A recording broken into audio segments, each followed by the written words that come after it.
today I'm going to be showing you how to make one of these adorable clay textured owls. So we're going to start with clay. Now you have to remember this is not Play-Doh, so you can't just sit here and play with it and hold it. If you're having trouble, the best thing I suggest is you set it down and let me come help you, because you only get the one piece of clay and you can't start over. The more you touch it and play with it, the drier it gets, and then the cracks want to start coming and it wants to fall apart. So, and I've got it sitting on a piece of canvas. It's okay that it's dirty. It's okay that our supplies have some dirt on them because it helps them not stick so much. You don't want to put it onto the table because it will stick to the table and you try to peel it off and it will tear. So you get a ball of clay. Then you're going to start slapping it together, kind of like if you ever see me make a homemade hamburger. That's what we're doing. We're patting it out with our hands. And you notice how I'm turning as I do it, like that. All right. Now I'm ready to use my fingers in the palm of my hand. Now I'm not like squishing with all my might. I'm just gently and turning. I'm squeeze and turn, squeeze and turn. So the object is to get it bigger and all the same thickness. We don't want to keep a certain area really thick or a certain area really thin. We want it pretty evenly distributed. So it's coming along, it's getting bigger. Match the middle. Now what I'm going to do is lay it onto the canvas, and I'm going to bash it a little bit more. I don't want to hammer it because that'll make one side, go off. But I'm just pressing it in, and it's not going to stick to the canvas. It will stick to the table.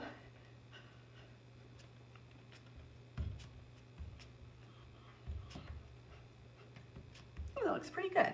So it's about the size of my hand when I spread my fingers out.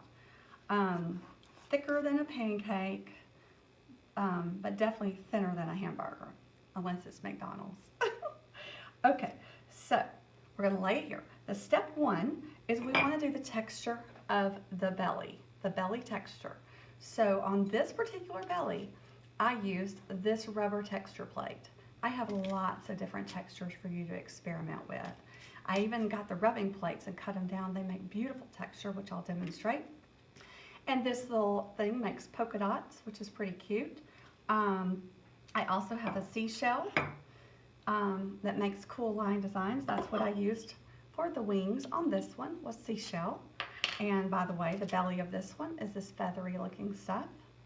All right, and these are clay stamps that you can repeat over and over. Just don't press them too hard into the clay. It'll make it really thin.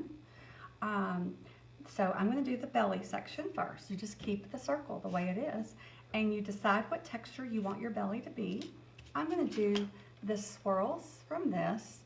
It doesn't really matter which side you use. I prefer to use the side that pops out a little bit more. And I'm going to lay it where I want the belly to go. And I'm going to gently press it in there, walking my fingers around. Okay. And then I'm going to pull it up, and it should work. Yes, it's kind of hard to see from your angle that you're at, but there's the texture. I like that. Now, what we're going to do is we're going to fold the sides of the circle over, which is going to form the wings. It's kind of like when you see somebody making a soft taco and you fold it over, except we have two sides to fold. And we want to try to keep them even. I like to do them at the same time so I can kind of measure and go, this looks about right. Now, it's not going to be perfect. It never is. It's clay. It's not man-made. It's handmade by you. All right. So that's pretty even. I like to pinch a little part of the wings a little bit and shape it up some. All right. Now, we want to figure out what texture we want for our wings. What do I want to do? I'm going to try this one out, see what it looks like. So here we go. I'm going to try to cover up the whole wing with that one piece. It's kind of hard to do a little spot and then move it, so well, that looks pretty cool. Let's see if you can see it a little bit better. Neat. Okay, let me do the other one. Okay.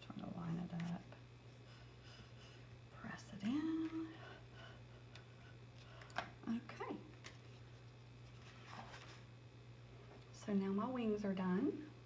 All right. So next I'm going to fold the head over. But before I do that, I want to decide about my neck, and I'm going to just squeeze it in just a little. Not a lot, just a little. All right. And I'm just literally going to fold it over and sort of pinch. See if you can see what I'm doing. Sort of going to pinch before I flatten it all the way out. I want to get it shaped right. So also, don't make the ears too thin. We want to keep them more on the chunky side so we don't have any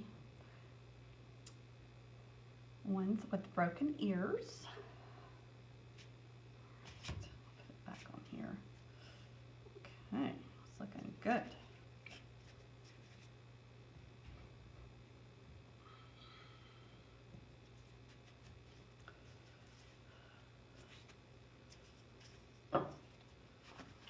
Trying to get my shape the way I like it. He's a little wider than my other ones I've made, but that's okay.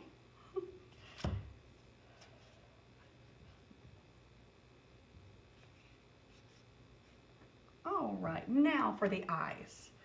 On this particular one, I took the bottom of a bottle cap first and I stamped it in. Now, you don't push it all the way through, you just push it in enough to indent where the eye is. On this one, I took the bottle cap and I reversed it. I pushed it on this way and sort of just make the circle shape. Then, this one, I also used like a cookie cutter. But I didn't actually cut the cookie, use it as a cookie cutter. I just used it to imprint a little star. I also have hearts and flowers. And then I'm going to do a little bit different, I think, today. Let's see how these flowers look. I'm going to try the flower cookie cutter, all right?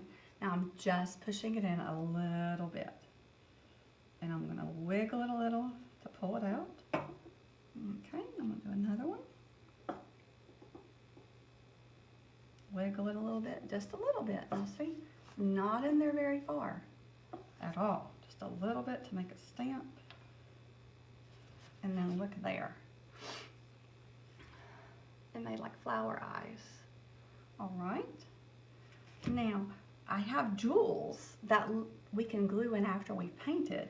But if you want to use jewels, I highly recommend for them to stick properly, you to use the nail head and poke just a little bit in to make like a little bowl area.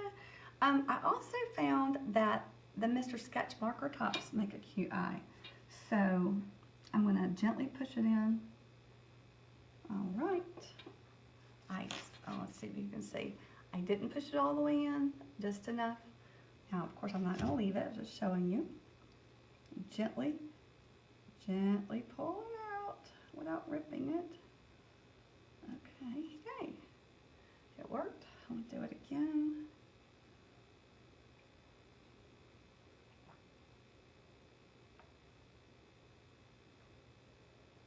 Notice I'm sort of wiggling it to get it out. That's really cute. This one didn't show up as much.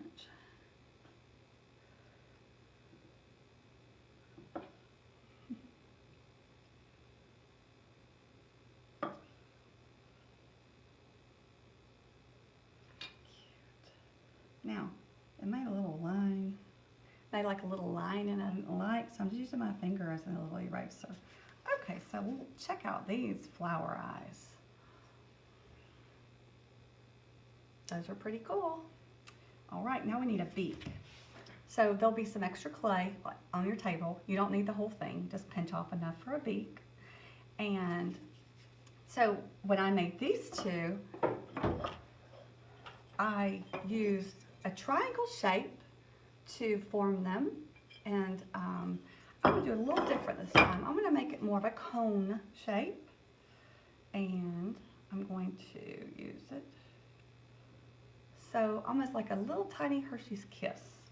All right. You don't want to spend a lot of time on it because you'll start drying it out. And then if we just leave it sitting here, what do you think is going to happen?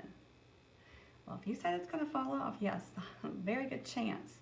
So remember that scoring technique we learned when you were in 3rd grade where you scratch the clay? Let me see if you can you see how I've just sort of scratched it up?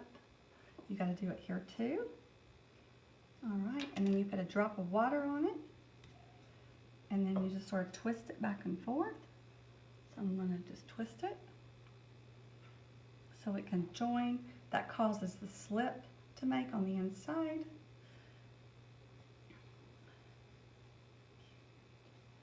All right, now see, this is more of a 3D type nose sticking out.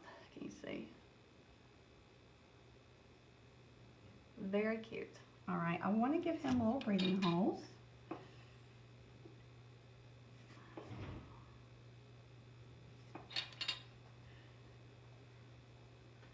Okay, and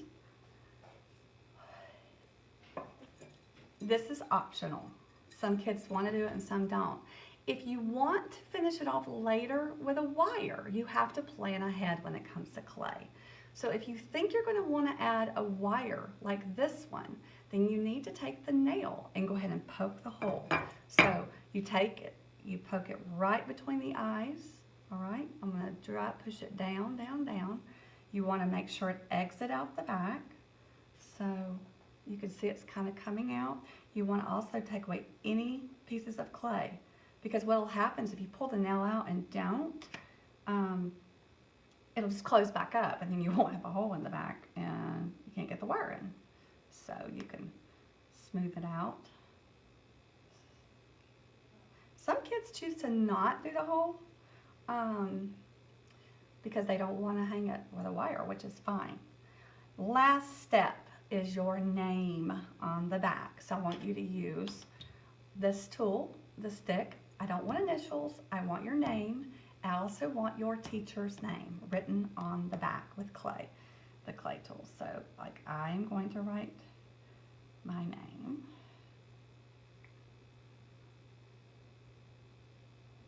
And if I were you, I would write your teacher's name. If you want to include the school year, you know, you can. Anyway, we are done for today.